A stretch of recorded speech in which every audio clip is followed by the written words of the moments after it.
Da questo punto di vista, sottosegretario Minniti, immagino, non vorrei sporgermi troppo, ma credo che si possano tranquillizzare i parenti, nel senso che non credo che lo Stato osi essere insomma, reticente su cose così gravi o così doverose quando fosse riconosciuta la causa di servizio. Insomma.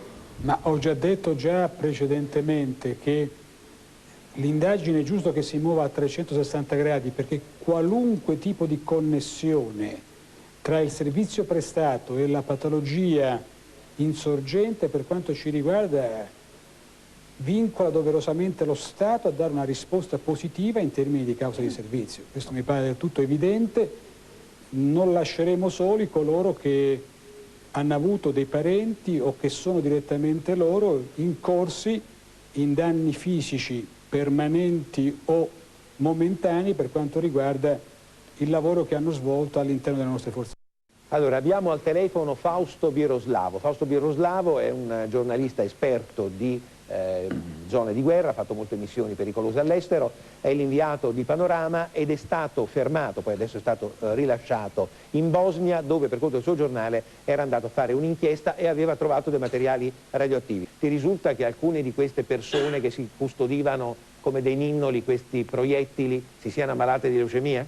Mi risulta che alcune persone che hanno avuto a che fare con questi proiettili, una delle quali ho incontrato poco fa, è ammalata. Di fronte a un dubbio, io penso che una grande alleanza e un grande paese come l'Italia abbiano il dovere di fermarsi un attimo per riflettere.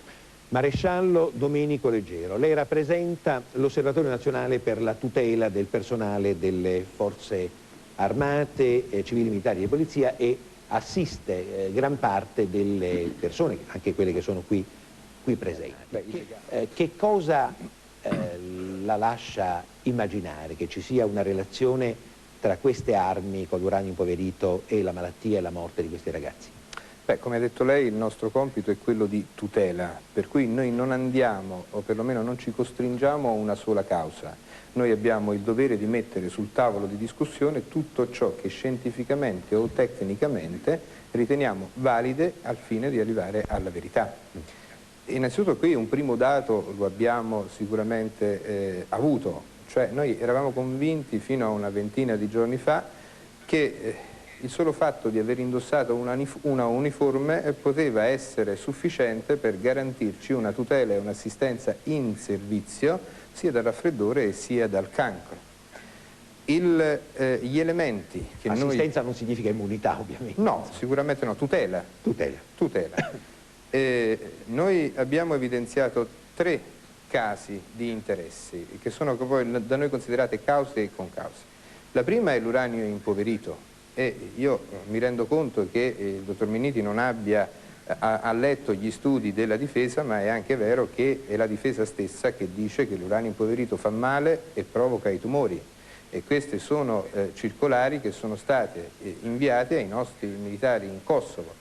Ed è la prima causa uranio impoverito. La seconda, chiedo scusa. Maresciallo, mi scusi, io ho letto attentamente tutti gli studi e lei non mi faccia dire delle cose che non ne ho detto, anzi mi pare avere espresso con grande chiarezza una posizione di cautela e di attenzione da parte del governo al punto tale da dire che in dubbio bisogna sospendere l'uso di questo tipo di munizionamenti. Quindi faccio il suo intervento, non attribuisca a me cose, a me cose che pensa lei, lo dico con grande franchezza. Ma a questo punto finisce la discussione perché la giurisprudenza parla di ragionevole dubbio. Nel momento in cui il dottor Minniti mi parla di ragionevole dubbio, la tutela, l'assistenza e l'indennizzo ai militari dovrebbe essere stata riconosciuta.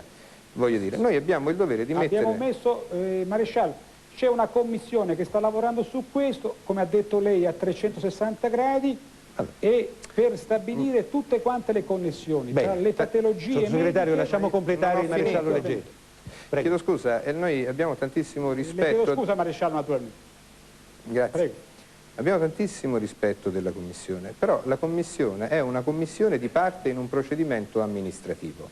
Noi abbiamo chiesto di intervenire, lo annunciamo stasera, perché abbiamo formato una nostra Commissione, ed è una Commissione cioè, con esperti all'avanguardia, dal centro ematologico di Firenze, ci arrivano professor Montinari, ci sono anche altri nomi che ci riserveremo dopo che abbiamo concluso con una perizia tecnica. Questa è un'altra differenza della nostra commissione, cioè la commissione in questo caso del Ministro, nonostante è di parte, però consegna dei dati oggettivi. I nostri tecnici faranno delle perizie sotto giuramento, le depositeranno al Tribunale. Perizie, mi scusi, per esempio stasera, poi sentiremo anche il procuratore militare Intelisano, lui esclude la riesumazione per esempio dei cadaveri e allarga, ha annunciato, mentre i casi accertati sono 18, lui allargherebbe la sua indagine a 30 casi. Voi come pensate di regolarvi su queste perizie e con quale, se mi consente, anche con quale autorità? Ma l'autorità, noi siamo un organismo esterno, noi sì. abbiamo considerato il ragionevole dubbio in varie cause che ci sono state. Ma le perizie voi le fate su documenti? Esatto, riteniamo che i documenti agli atti già siano sufficienti. Dell'uranio ci è stato consegnato, giustamente non ci è stato consegnato, l'abbiamo avuto dal Ministero della Difesa. Per quanto riguarda l'aspetto medico che noi abbiamo individuato, sia con la collaborazione del dottor Montinari, soprattutto con la commissione che stiamo istituendo, per cui e nella commissione io voglio ricordare il professor Rossi Ferrini, segnalato dal professor Baccari dell'Istituto di Ematologo della Scuola di Ematologia Fiorentina, voglio dire sono di altissimo livello, che vanno a correlare eventuali fattori scatenanti della leucemia, ad esempio nella somministrazione dei vaccini. Noi non diciamo poi che Montinari lo sentiremo su questo più tardi. Mi scusi, chi presiederà questa commissione? L'Osservatorio. Emma D'Aquino e Stefano Saraceni sono andati ad intervistare Corrado Di Giacobbe, alpino della Taurinense che ha prestato servizio tra il 97 e il 98 a Sarajevo. Sentiamo, e che non sta bene per niente. Sono entrato nei militari il 17 aprile del 96 come militare semplice, poi ho messo firma per diventare volontario in ferma breve, che ha una durata di 3 anni. In questi 3 anni ho partecipato a una missione, a 2 missioni in Bosnia. Ero alla Tito Barak, caserma che si dice sia stata bombardata, ci sia stato bombardamento. Un'esplosione? Sì. Corrado, quando inizia a star male? Quando arrivano i primi sintomi della sua malattia? Allora, circa 10 mesi dopo il ritorno dalla Bosnia. In pratica avevo della sudorazione notturna, seguita da stanchezza e inappetenza. Ho fatto delle ecografie dove si vedevano dei linfonodi e da lì poi agospirati e una biopsia da cui è risultato che ero affetto da linfoma di Hodgkin. Ci sono state 3 chemioterapie, cioè 3 cicli diversi che si svolgono in vari mesi per ognuno, e poi ho fatto anche un autotrapianto delle cellule staminali, cioè del midollo, che però non è servito, nessuno di questi è servito a qualcosa. Adesso sto aspettando di vedere se è servita a qualcosa la radioterapia. E sono entrato in forza assente al distretto militare e adesso sono quasi al limite, in pratica manca un mesetto. E dopo questo mesetto non avrò, se non mi accettano la causa di servizio, non avrò più speranza di far parte dell'esercito. Io il futuro lo vedo sempre nel rosa, sempre vicino alla mia fantastica ragazza che mi sta dietro dalla mattina alla sera, e lo vedo guarito, senza questa malattia, perché che ti fa stare male, perché e poi ti fa subire un sacco di umiliazioni, ma tante, veramente tante. 24 anni però, sinceramente mi sento un vecchio di 60 anni, se non di più. Conosco sia il caporalmaggiore Giacobbe, perché era alle mie dipendenze, come il caporalmaggiore Melis, perché in Macedonia anch'esso era alle mie dipendenze. Quindi ho vissuto con loro queste esperienze in Bosnia e in Macedonia e Kosovo. Per quanto riguarda l'aspetto puramente tecnico, puramente militare, Io posso affermare come comandante appunto dei due contingenti che in Bosnia non sapevamo di questo impiego dell'uranio impoverito, mentre conoscevamo dell'impiego dell'uranio impoverito durante il bombardamento aereo del Kosovo. È possibile che dopo 50 anni di NATO ancora i proiettili americani abbiano dei segreti per voi? Questo per uno profano come me è una cosa abbastanza incredibile. Sì, può essere incredibile. Cioè fate i seminari insieme, vi conoscete, fate le cose e non vedete queste cose? No, indubbiamente conosciamo i sistemi d'arma e il munizionamento anche delle altre nazioni. Non avevamo conoscenza in quella circostanza che fossero stati sparati quei proiettili all'Uriano. Ma il fatto che voi non lo sapeste significa che non volevano farvelo sapere? Nel senso che se l'aveste saputo, insomma, poteva nascere qualche problema o no? No, credo di no. Credo che in quella circostanza non si ritenne importante oppure necessario informare anche le altre nazioni, proprio per le ragioni che abbiamo visto prima, cioè dell'autonomia di impiego delle proprie armi e dei propri mezzi. Ma tornando al discorso della Macedonia e del Kosovo, io posso dire che in quella circostanza noi sapevamo di questo pericolo e quindi ci eravamo preparati a questa emergenza, un'emergenza che poi si aggiungeva a tutte le altre emergenze per i quali i nostri volontari, i nostri uomini, i nostri ufficiali, i nostri sottufficiali erano preparati, perché non era soltanto quella, c'erano le altre contaminazioni biologiche, ce n'erano tantissime di emergenze e noi sapevamo come comportarci, proprio perché sapevamo che esisteva questo uranio impoverito che poteva avere dei risvolti pericolosi. Noi eravamo dotati, unico contingente di tutte le forze presenti in Kosovo, di una compagnia NBC. Che significa? Cioè una compagnia, un reparto specializzato proprio per il rilevamento e la bonifica di tutte quelle minacce, di quegli aggressivi chimici, biologici e nucleari. E questo ha lavorato tantissimo, è stato fortemente impegnato, tanto è vero che proprio coscienti della pericolosità lo abbiamo impiegato per verificare i livelli di radioattività in tutti i nostri compound, in tutti i nostri checkpoint, in tutte le aree in cui i nostri uomini lavoravano giornalmente. Allora mi scusi, posso dirle, poi la Commissione farà il suo lavoro, che lei forse non si meraviglierebbe se qualche esito c'è stato per quelli che hanno combattuto in Bosnia e invece si meraviglierebbe se ci fosse stato un esito per quelli che stanno in Kosovo? Forse possiamo dire così, fermo restando gli esiti della Commissione che stiamo tutti in attesa di vedere. Però lei sul fatto che i suoi uomini in Kosovo lavorassero in condizioni di sicurezza ci mette la mano sul fuoco? Sì, signore. In Bosnia no, perché non lo sapevate? Sul Kosovo, dottore, noi abbiamo tutta una serie di rilevamenti di questa compagnia che attestano la mancanza di livelli di radioattività. Prego? Scusa, io sono perfettamente convinto dell'affermazione che ha fatto il generale ora. Anche noi abbiamo dei seri dubbi sulla pericolosità in questo momento dei nostri militari in Kosovo, per cui approfitto per dare tranquillità.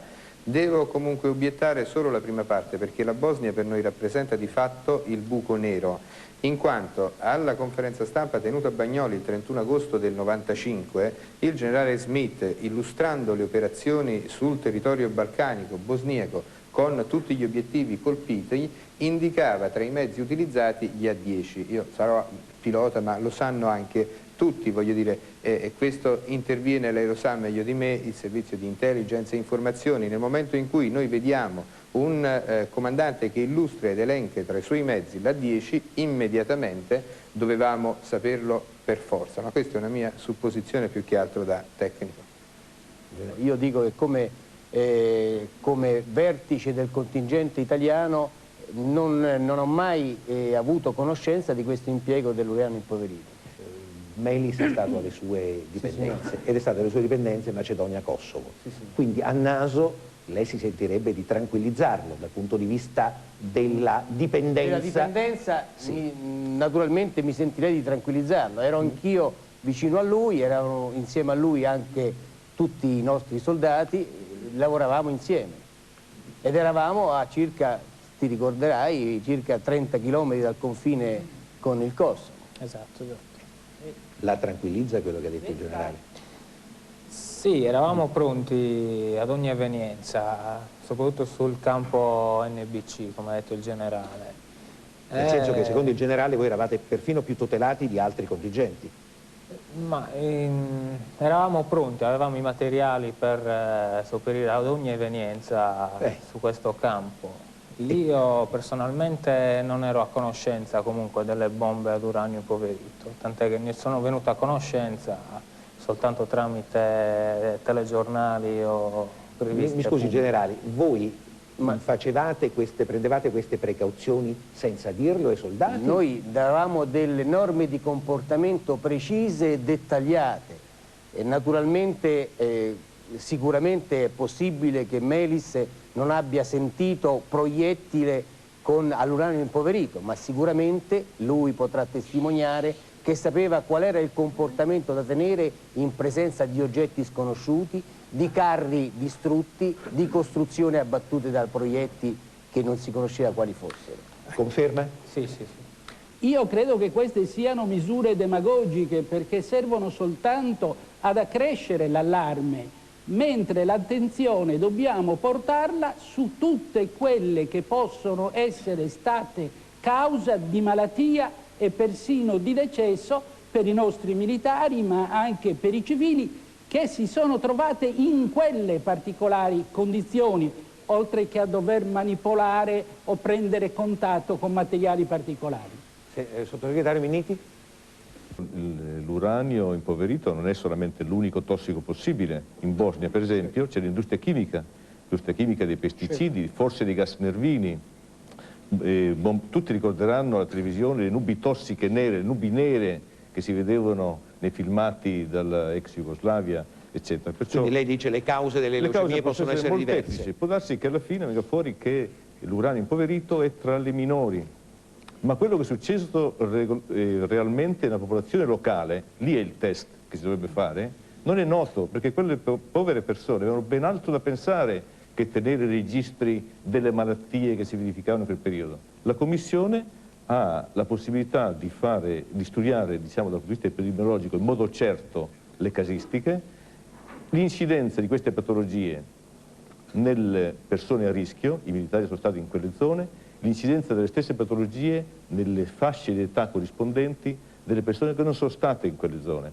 E quindi ci può dare, se la lasciamo lavorare tranquillamente, senza pressarla, richiedendogli dati immediati, subito, da dare alla stampa, eccetera. Qui bisogna avere un po' di tranquillità. I casi hanno colpito perché sono giovani, però fortunatamente l'incidenza di queste malattie in quelle fasce d'età è molto bassa. È abbastanza semplice, dovrebbe essere abbastanza semplice verificare con uno studio epidemiologico se c'è stato un reale aumento. Nel caso specifico poi si vedrà il perché. Abbiamo l'esigenza di avere qualche certezza in più. C'è una dichiarazione da parte di Leighton Smith, comandante delle forze alleate, apparsa su un quotidiano la settimana scorsa, in cui egli racconta che il suo vice, il generale Mambrini, era informato di tutto. Indagherà a questo proposito, sentendo il generale Mambrini? Accerteremo questa circostanza. L'ipotesi odierna è dell'uranio impoverito, ma un'altra potrebbe essere l'ipotesi da non sottovalutare, quella dovuta al grosso accumulo di metalli pesanti presenti nei vaccini, ai quali i nostri militari sono stati sottoposti. E la sintomatologia presente nei nostri militari, nonché nei militari che hanno combattuto nella guerra del Golfo, è molto simile, ed è la classica sintomatologia da tossicità cronica da metalli pesanti. Quindi mercurio e alluminio presenti come eccipienti nei vaccini, mercurio e alluminio liposolubili che possono dare patologie multiorgano. È possibile che i vaccini abbiano prodotto i disastri che stiamo vedendo? Noi valutiamo l'aspetto scientifico attraverso il professor Montinari. Noi sui vaccini dobbiamo essere chiari. La stessa scuola di sanità e veterinaria, quale lei conosce, sancisce una tabella di somministrazione di vaccino e l'ultimo, risale, mi smentisca se sbaglio, dopo 28 giorni, e nella parte normativa c'è scritto il vaccino somministrato al 28° giorno, leggo testualmente, costituisce lo standard minimo da conseguire per l'invio fuori aria. Questo è un dato di fatto ed è una disposizione. I ragazzi sono stati vaccinati anche sul posto. Sì, ma vengono vaccinati anche quelli che non vanno fuori aria, con lo stesso standard. Per noi è una concausa ed è questa un'evidenza. però la somministrazione sul posto a noi lascia molto perplessi, anche perché negli effetti collaterali descritti nella direttiva emanata dallo Scuola di Sanità Veterinaria Militare dice tranquillamente che si subisce una come dire, carenza di difese immunitarie in quel momento con stato febbrile. Quindi di fatto qui ci potremmo trovare, vicino a un aspetto scientifico, ripeto, lascerò poi al professor Lazzarini, in cui il benzene, che è un attivatore, in quel momento può essere determinante. Come il benzene, così anche l'uranio impoverito. È nel suo possibile, aspetto professore? tossico, non solo radiologico. È possibile? Ma questo problema dei vaccini bisogna trattarlo anche questo con delicatezza. Ci mancherebbe altro che non si facciano più vaccini perché c'è il rischio di ammalare di glicemia. I vaccini si fanno per star bene e per aumentare difese contro le infezioni. Tutto questo problema nasce dalla cosiddetta Gulf Syndrome, la sindrome del Golfo, che aveva colpito militari americani reduci dei 100.000 dei 700.000 impiegati nel 91, nelle guerre del Golfo, che erano stati vaccinati massicciamente. Perché? Perché si temeva che l'Iraq avrebbe impiegato delle armi batteriologiche. Questo tema fu trattato a lungo, non si scoprì mai un rapporto tra vaccinazione e questa sindrome strana che colpì questi ragazzi. Forse, più recentemente, si è capito che è stata dovuta all'uso di un antidoto per